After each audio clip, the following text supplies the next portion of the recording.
یہ میری خوش قسمتی کہ میں حضور کا امت ہوں، ساری زندگی اس کا شکریہ ادا کرتا رہوں تو حق شکر ادا نہ کروں۔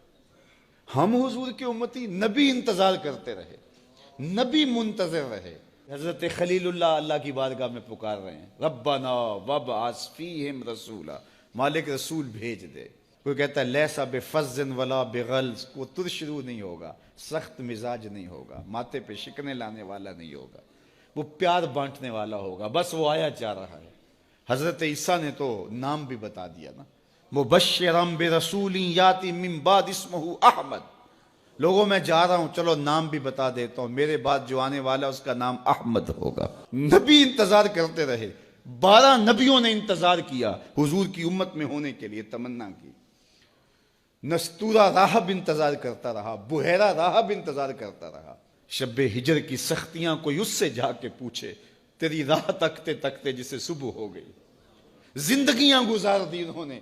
سلمان فارسی کی کہانی سن لو، مجوسی کے بیٹے تھے، حق کی طلب میں نکلے، باپ نے گھر سے نکال دیا، ایک پادری کے پاس جا کے رکے، زندگی بھر اس کی نوکری کی۔ جب اس کا آخری وقت آیا، اس نے کہا میری تدفین کے بعد غموریہ چلے جانا، وہاں کا پادری خدا رسیدہ ہے، تجھے اس سے کچھ مل جائے گا۔ کہتے میں وہاں سے غموریہ آ گیا، پھر اس پادری کی ساری زندگی خدمت کی۔ جب وہ مرنے لگا تو اس نے کہا کوئی ایسا شخص نہیں ہے جس کے پاس اب میں تجھے بھیجوں، لیکن نبی آخر الزماں کے ظہور کے لمحے آ گئے ہیں، تو یہاں سے یثرب چلا جا، وہ اس نبی کی ہجرت گاہ ہوگی، تیری زندگی سنور جائے گی، تو نے بڑی محنت کی ہے، بڑی نوکری کی ہے میری۔ کہتے میں نے اس کو کہا کہیں ایسا نہ ہو میں دھوکہ کھا جو مجھے کوئی نشانی بتا دے۔ اس نے کہا 3 نشانیاں ہیں، ایک صدقہ نہیں لے گا، دوسرا ہدیہ رد نہیں کرے گا، تیسرا 2 کندھوں کے درمیان مہر نبوت ہو۔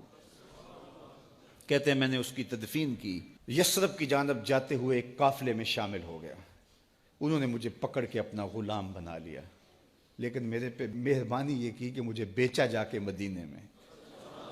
ایک یہودی نے مجھے خرید لیا، میں اس کے باغ میں گوڈی کرتا تھا، کام کرتا تھا، کھجوریں توڑتا تھا، لیکن میں انتظار میں تھا کہ کبھی وہ نبی آخر الزماں آئے تو مجھے دید ہو، کبھی عرش پر، کبھی فرش پر، کبھی ان کے در، کبھی در بدر۔ غم عاشقی تیرا شکریہ، میں کہاں کہاں سے گزر گیا۔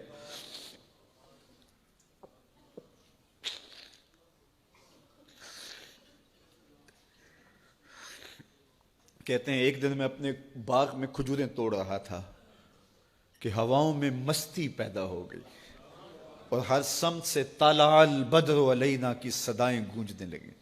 میں سمجھ گیا کہ وہ لمحے آ گئے، میں نے چھلانگ لگا دی اور دوڑ پڑا۔ میرے آقا نے سمجھا شاید غلام بھاگ گیا، اس نے دوڑ کے مجھے پکڑ لیا۔ میں نے اس کو کہا کہ میں نوکر تیرا ہی ہوں، لیکن دل نوکر کسی اور کا ہے، میں بھاگوں گا نہیں، مجھے جانے دے۔ میں کچھ کھجوریں لے گیا تھا صدقے کی نیت سے، جا کے حضور کو پیش کی۔ آقا کریم نے فرمایا ہم نبی صدقہ نہیں لیتے۔ کہتے ہیں نشانی ایک پوری ہو گئی، کہتے ہیں کہ میں کچھ دنوں کے بعد اور کھجوریں لے گیا اور میری نیت ہدیہ کی تھی، میں نے پیش کی، حضور نے قبول فرما لی، لیکن میں بھی کہتا تھا تیسری نشانی بھی پوری ہو لے تو پھر مانوں گا، اور وہ کیا تھی؟ 2 کندھوں کے درمیان مہر نبوت۔ کہتے ہیں ایک دن حضور میرے باغ میں آئے اور آقا کریم نے اپنے مبارک کندھے پہ چادر رکھی ہوئی تھی اور چادر کی اوٹ میں مہر نبوت چھپی ہوئی تھی، اور میں پیچھے ہو کے دیکھتا تھا، اور میری آرزو یہ تھی کہ کوئی تیز جھونکا ہوا کا آئے اور چادر ہٹ جائے اور میں مہر نبوت کی زیارت کر لوں۔ حضور میرے ارادہ قلب سے آگاہ ہوئے، فَأَلْقَى إِلَيَّ رِدَاءَهُ، حضور نے چادر اتار کے میری جانب پھینکی اور پھر ایسے رخ کر کے فرمایا انظر الی ما امرت بہ، اس پادری نے جو بتایا تھا دیکھ لے آ کے۔ تو کہا میں نے دیکھا کہ حضور کے کندھوں کے درمیان۔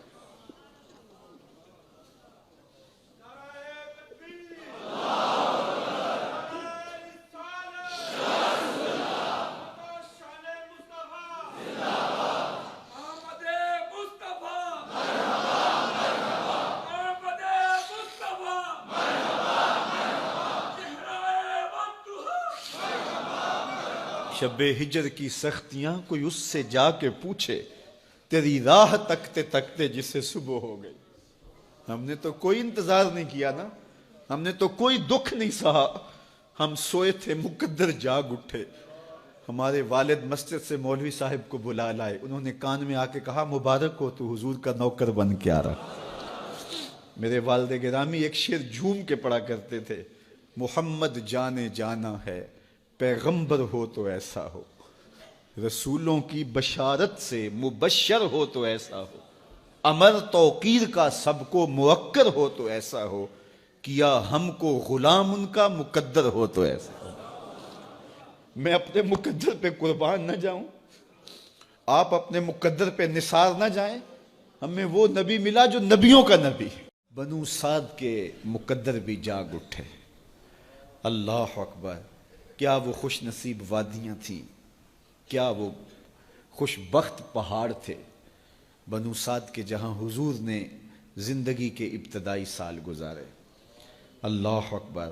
حضرت حلیمہ سعدیہ کہتی ہیں جب میں حضور کو گھر لے گئی تو میرے گھر میں روشنیاں آ گئیں، باقاعدہ عورتوں نے کہا حلیمہ تو اتنی امیر ہو گئی ہے رات کو بھی دیا نہیں بجھاتی۔ بڑے امیر کبیر گھرانوں میں بھی رات کو لوگ دیا بجھا دیا کرتے ہیں، لیکن تو اتنی ہی امیر ہو گئی ہے کہ رات کو بھی تیرے گھر کا دیا نہیں بجھتا۔ تو حلیمہ سعدیہ نے کہا آؤ میں تمہیں بتاؤں میرے گھر میں دیا کون سا روشن۔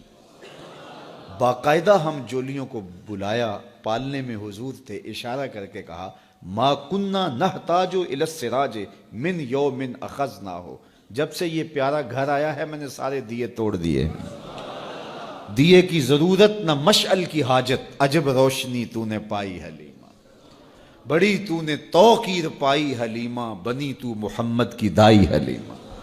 کہا ما کننا نحتاج الی السراج من یوم اخذناہ، جب سے یہ پیارا گھر میں آیا ہے میں نے سارے دیے توڑ دیے۔ جہاں روشنی چاہیے ہوتی ہے حضور کو اٹھا کے اس کمرے میں لے جاتے ہیں، وہاں انوار پھیل جاتے ہیں، روشنیاں پھیل جاتی ہیں، کیسے اجالے پھیلے، کیسی روشنیاں پھیلیں۔ حلیمہ دا چھپر کھجوری دے تھلے، حوراں وچھالے نوری مسلے، فرش تو عرش تک پہ گئی دہائی، حلیمہ نے لٹ لئی خدا دی خدائی۔ اللہ اکبر۔ وہ سارا دن تو صحراؤں میں گھوم لیتی تھی، اسے جب بھوک لگتی تھی لبوں کو چوم لیتی تھی۔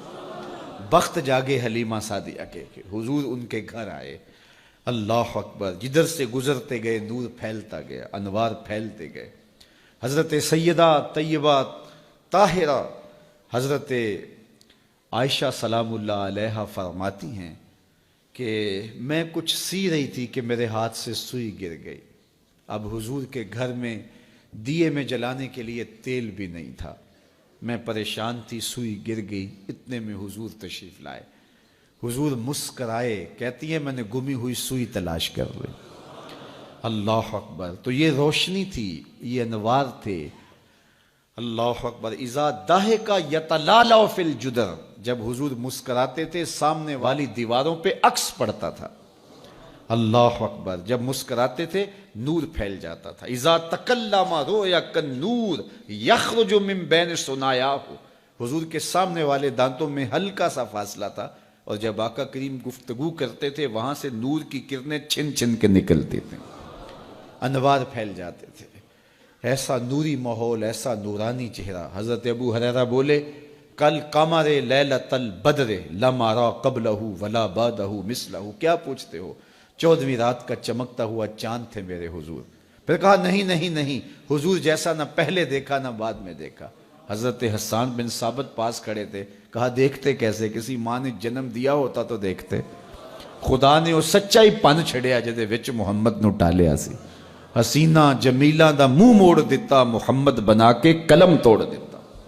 مثل او در عالم امکان متصور نیست، حضرت شیخ مجدد کہتے ہیں حضور کی مثل بزم عالم میں ممکن ہی نہیں ہے، ہو ہی نہیں سکتا۔ اور اقبال کا لہجہ بھی دیکھیے، رخ مصطفیٰ ہے وہ آئینہ کہ اب اس سا دوسرا آئینہ، نہ کسی کی بزم خیال میں نہ دکان آئینہ ساز میں۔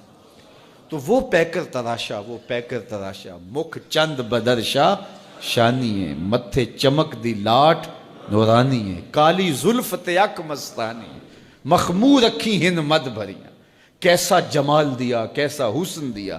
اچھا بریلی کے امام سے بھی پوچھ لیجئے، اللہ اکبر۔ بل بل نے گل ان کو کہا، قمری نے سروے جاں فضا. بلبل کی منتہائے پرواز تو یہی ہے نا کسی کو پھول کہہ دے. بلبل نے گل ان کو کہا, قمری نے سروے جاں فضا. حیرت نے جھنجھلا کر کہا یہ بھی نہیں وہ بھی نہیں. خورشید تھا کس زور پر, کیا بھڑ کے چمکا تھا قمر. بے پردہ جب وہ رخ ہوا یہ بھی نہیں وہ بھی نہیں.